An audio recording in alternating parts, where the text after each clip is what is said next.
A husband's wager with a bet on his wife. Last January, my life changed in ways I never thought possible. This story is about what prompted that change. Before I get into the story, let me tell you a little bit about myself.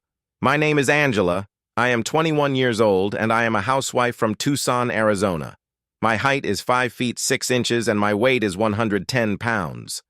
My husband Travis always tells me that I have a great body, and he loves my 34B breasts.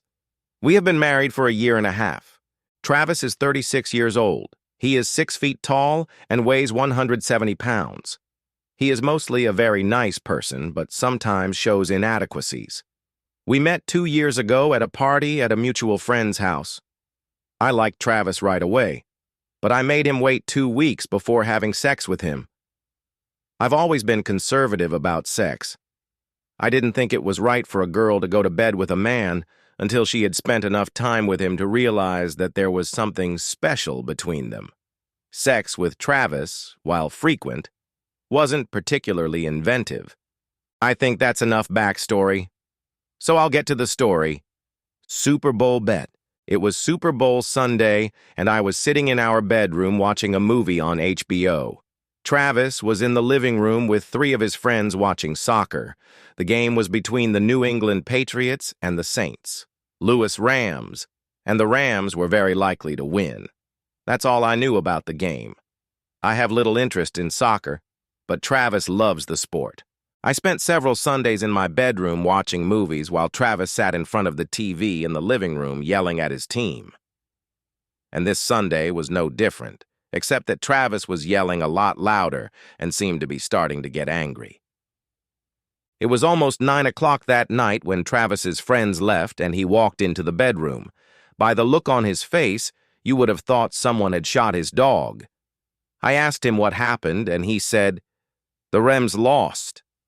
I asked, "Were you for the Rams?" He replied, "Yes." They should have won. I can't believe they lost that game. I said, "It was just a game. Why are you so upset?"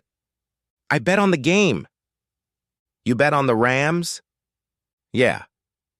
It was a sure thing. "But they lost." "I know they lost. That's the problem." "How much did you bet?" "I bet John yesterday that the Rams would win. He bet against me. I didn't give him a point. It was a sure thing." "How much did you bet?" "He bet $1,000 that the Patriots would win."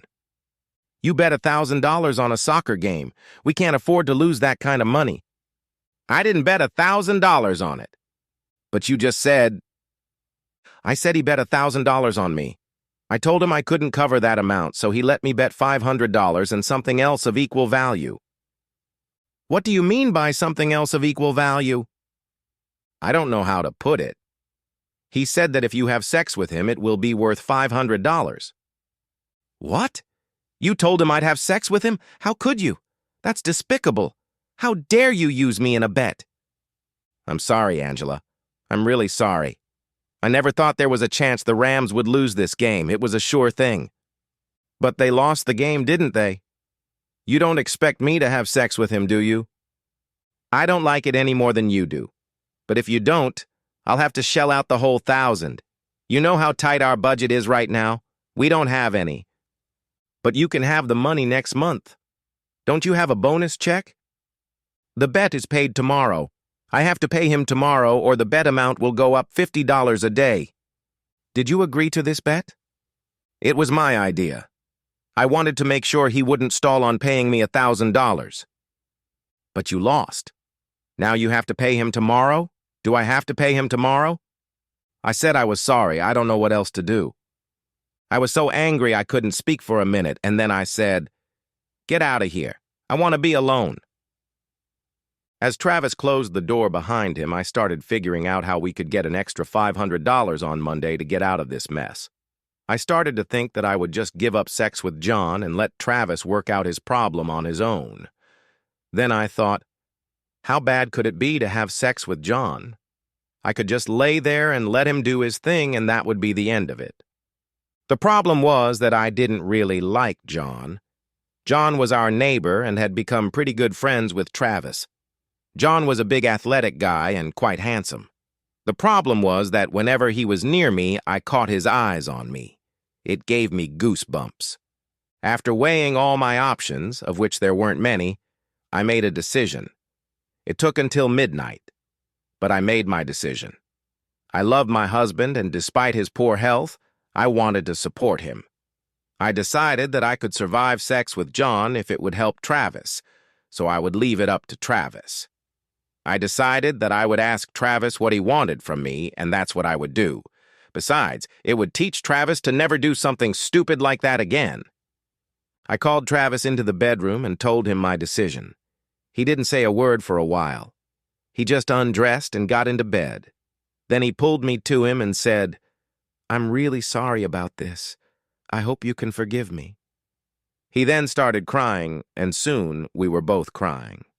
We were hugging each other tightly and crying when I felt Travis start to caress my body. I thought it was a strange time for him to be aroused. I don't know what came over me. I pushed Travis onto his back and then made love to him. When it was over, I rolled off Travis, curled up, and fell asleep. Monday morning, Travis was very timid around me. He avoided eye contact and said very little. As he was getting ready for work, he asked, "Are you okay?" "I mean tonight. Are you still going to do it?" I replied, "If you still want me to do it." Travis said, "It's not that I want you to do it, it's just that I don't know what else we can do." I wondered if that was true. When Travis left, I quickly did my chores around the house and then sat down and started thinking about what was going to happen that night. I have to admit that sometimes when I'm alone in the house, I play with myself. Thoughts of a strange man having sex with me turn me on. However, these were only fantasies. I never thought about doing any of the things I fantasized about. But faced with the fact that there would actually be another man in my bed, I started thinking about how it would be. And then I remembered that I was thinking about John, not some faceless stranger. I didn't care about him as it was, and after the night I'd seen him, he had a smug, "I had sex with you" look on his face. I tried to put it out of my mind. All day my thoughts were preoccupied with what was going to happen tonight. Travis got home from work at 6 o'clock. He ate almost nothing at dinner and talked even less. At 7:15, the phone rang. I guessed it was John and went into the bedroom. I don't know why, but I didn't feel like listening to this conversation. A few minutes later, Travis came into the room and told me that John would be in at 8 o'clock. Travis then suggested that I shower and get ready. I wanted to ask Travis how I should get ready to have sex with our neighbor, but I decided that things were already uncomfortable without my mind. I took a shower, then put on a pair of lacy white panties and a long nightgown. When I came out of the bathroom, Travis had already made the bed and turned on the lamp next to the bed. The bedroom door was closed and Travis was no longer in the room. I tried to sit up on the bed, but I was too nervous, so I paced around the room. I thought about what I was going to do. My plan was to just lay on the bed and let John do what he wanted and hope he didn't linger too long. I was just getting on the bed when I heard the doorbell ring. The sound wasn't very loud, but it pierced me like an electric shock and made me jump out of bed. I could hear voices in the other room, but I couldn't make out what they were saying. Soon there was a knock on the door, and Travis said, "It's me." He opened the door and walked in. Travis walked over to me and asked if I was okay. I nodded my head. Travis said, "John asked me to prep you." "Prepare me? How?" Travis kissed me, then unbuttoned my nightgown, pulling it off my shoulders and throwing it on the floor. He then walked me to the bed and asked me to lie down. Travis gently ran his fingers over my cheek, then kissed me and said, "Thank you for doing this." Without looking back, Travis walked out of the room and closed the door behind him. Less than a minute later, John walked in. He walked over to the bed and sat on the edge. He looked me over from head to toe and then said, "You're very pretty. I know you must be miserable about all this. I can imagine what you must think of me coming here to collect on this bet. Before we get started, I'd like to explain a few things. First of all, this bet wasn't my idea. I simply told Travis that I thought New England would beat the Rams. He asked me if I wanted to bet on the game, and I offered to bet $10. Travis said, $10 is not a bet. If you think the Patriots can win, let's make it an interesting bet. Then I said, okay, how about $1,000? I expected Travis to say no, but instead he said, I can't cover the whole 1,000. Maybe I have something else that would be worth $500 to you? I offered him a way out of the bet, but he was still pressuring me, so I suggested that sex with you would be worth $500. I assumed he would reject the offer right away, but he didn't. He was so sure he was going to win the bet that he didn't bother putting you in that situation. That's how the bet happened. Now about why I offered sex with you as part of the bet. I've dreamed of having sex with you since I first saw you when you and Travis were moving in together. I saw you in those tight shorts you were wearing and I couldn't take my eyes off of you. Your body looked so sexy it made my mouth dry. That's why I came to help. I wasn't just a neighbor. I wanted to get a closer look at you. Then a couple times when you bent over to pick something up, I got a peek at your beautiful breasts. I don't know why, but at John's mention of my breasts, I felt myself getting aroused. John said, that's it. Your husband is an asshole for making you part of his bet, and I'm a creep for coming to her to get my fantasy sex. I guess this is a generally bad day for you. John was silent for a moment, then put his right hand on my breast and squeezed it lightly. I was surprised at how pleasant it felt. Then he put his left hand on my other breast and squeezed it. His hands were soft, warm, and comfortable. I can't explain why, but I started to relax. It felt good. So I closed my eyes and just tried to enjoy the wonderful sensations he was giving me. After he spent a few minutes gently pleasuring me by manipulating my breasts, John moved his hand down to my thigh.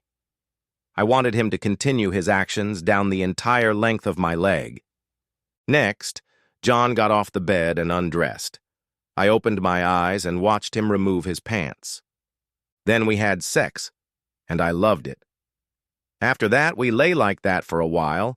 Then John started to get dressed. When he only had his shoes on, he came over to me and said, I guess it wasn't as bad as you thought. I knew it was going to be great, and it turned out even better. I hope you're okay. Then he kissed me on the cheek and left. I lay on my side, facing the door, and thought about what had just happened. I had sex with another man. I had been dreading it all day, but I had ended up enjoying it. I didn't just enjoy it. I fell in love with it. I started to feel a tingling sensation in my body. At that moment, Travis walked into the bedroom. He meekly approached the bed and asked if I was okay. I replied that I was, but I didn't tell him how okay I really was. I didn't turn to face him, and Travis realized that I was ashamed of what I had done and that I was mad at him. He started massaging my back and telling me how much he loved me. He asked if there was anything he could do to make me feel better. I don't know where that came from, but I replied, I want you to wash me. Travis said, what do you want me to do? I said, I want you to wash me after you have sex with John. Travis asked, how? I replied, any way you want. I can't do that. It's your fault I'm all sweaty, now get it out of me. I didn't know where I got this vindictiveness in me, but the more I thought about it, the more I wanted Travis to be punished. Travis started to say, I don't think... I interrupted him and said, hurry up. Then, in an almost hysterical voice, I said, clean me out now. Travis didn't say another word. He just did what I asked. His labor had paid off. After that, I fell asleep. The next day, Travis was very sweet and very shy around me. He probably thought I was still mad at him, and I let him think he was right. I wondered what he would think if he found out how much I enjoyed the fact that I was having sex with John. With each passing day, life in the house returned to normal. Neither Travis nor I brought up the subject again. A few weeks later, Travis came to me and told me that some friends were coming over to watch a basketball game. Then he said John was coming over and if I minded. I pretended to be a little concerned, but replied, I don't care. Later that afternoon, I was in the kitchen doing some cleaning, and the guys were in the living room watching the game. Suddenly, John was next to me. He said, "You look great today." I replied, "Thanks." John said, "Those pants show off your body especially well." He then placed his hand on my body. When I didn't move, he moved his hand lower and started flirting with me. I knew I should push him away, but it felt too good. John said, "You have a great body." Then he took his hand away and said, "I tried to get your husband to bet on this game, but he wouldn't bet." I asked, "Who would you bet on?" "The Lakers." "Do you think they'll win?" "I know they'll win.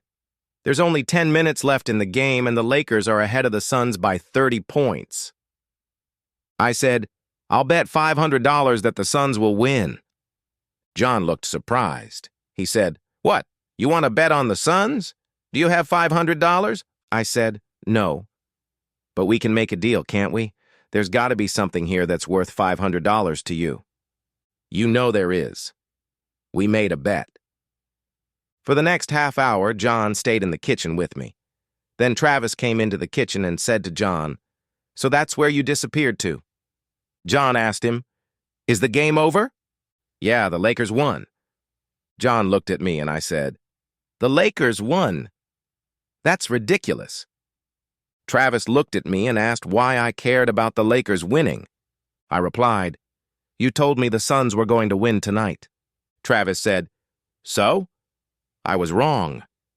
"You're always wrong about these things." Travis said, "Why are you making a fuss about it?" "I thought the Suns were going to win, so I bet $500 on the game with John. I wanted our $500 back." "You bet $500 on the game? You don't have $500, how are you going to pay him back?" "I guess I'll have to pay him the same way I paid you when you lost that stupid Super Bowl bet." Travis looked puzzled. I couldn't tell if he believed me or not, and I didn't care. I said, "John, what time do you want me to come in to pay the bet?" He replied, "Why don't you come at 8? I'll look forward to it." Then he left. When John left, Travis said, "You let John drag you into a silly bet?" "I thought it was a good bet. You said the Suns were going to win." "Will you stop saying that? What are you going to do?" "Probably go to John's house at 8 and pay off my debt. Then I'll come home and hope you'll wash me off like you did last time." I'm not sure, but I think there was a flicker of excitement in Travis's eyes. It only lasted a moment, and then it was gone. The end! Subscribe to my channel. Thank you.